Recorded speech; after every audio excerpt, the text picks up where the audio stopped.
Good morning. This is Teresa Nikas, and this is today's Quiet Echo. A man came into the office a few years ago with a cardboard box under his arm. And inside the box was his whole life. I do not mean it as a figure of speech. I mean 40 years of letters, a war he had never once talked about, the recipes written out in his late wife's own hand, and a story he had been writing in pencil, a little at a time, since the day he retired. He set the box down on my desk the way a person sets down something heavy they have carried a very long way, and he asked me, almost shyly, whether Cedar Valley News might print some small piece of it. But it was not the real question. The real question, the one underneath, was whether any of it had been worth the keeping.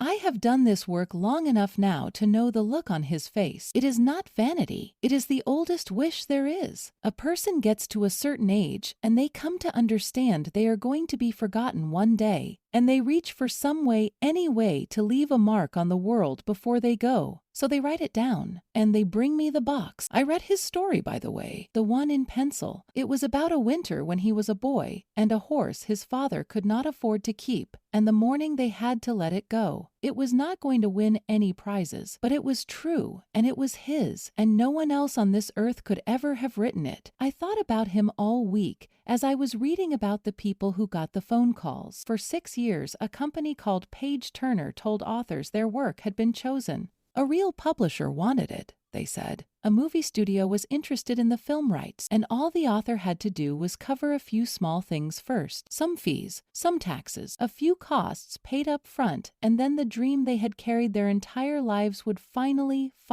come true. The calls came from a building most of a world away, from people reading words off a script. More than 800 Americans believed them. Most of them were elderly. Together, they lost tens of millions of dollars, and last month, the man who ran the whole thing pleaded guilty in a courtroom in San Diego. He will be sentenced in July. Now, I want to be very careful about where the cruelty in this story actually lives. It does not live, mainly, in the money. And the money was real. Some of these people lost everything they had. But it is not the worst of it. The worst of it lives in the sentence they were read on the phone. Your work has been chosen. Those 4 words are not a clumsy lie. They are the exact 4 words each of those people had been waiting an entire lifetime to hear. The people who built this scam did not reach in and grab some random hope. They went looking for the tenderest hope a human being carries the wish to have mattered, and they took hold of it, and they used it as a handle. And here is the part no court filing will ever measure. A person who falls for a thing like this does not tell anyone. They are too ashamed. They believe the warm professional voice on the telephone,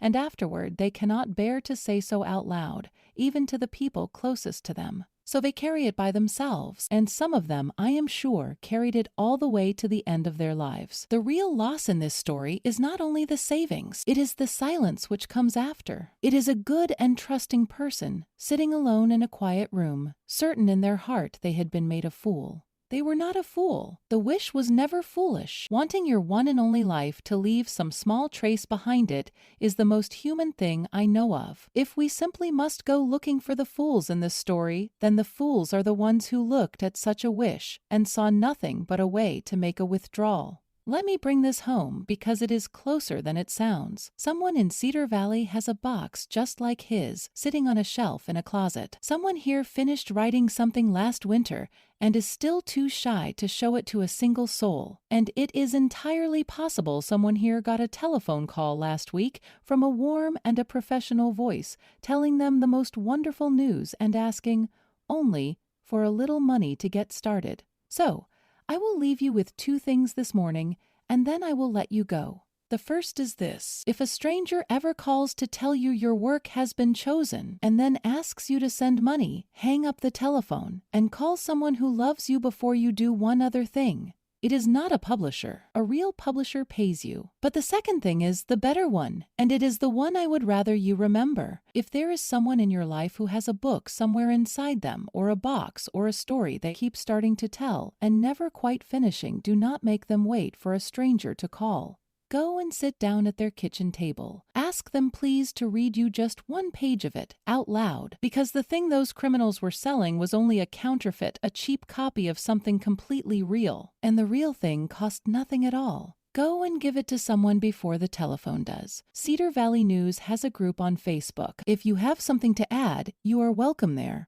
Tell us about the box of writing in your own family and whose hand filled it. I will put the link in the show notes. This is Teresa Nikas, your host for today's Quiet Echo. Thanks for listening. Quiet Echo is part of the fictional Cedar Valley News series, written by Evan Swenson, publisher, and Claude Marshall, AI developmental editor. While the people and town of Cedar Valley are fictional, the PageTurner press and media scam spoken of here, in which more than 800 authors, most of them seniors, were defrauded before the man who ran the scheme pleaded guilty in May of this year, is real, reported by the United States Department of Justice. You've been listening to the Cedar Valley News Podcast, where small-town voices meet the headlines shaping our world. From faith and family to front porches and fields. We'll be back with more stories connecting real lives to real events. Until next time, keep your porch light on, your faith strong, and your heart open. This is Cedar Valley News.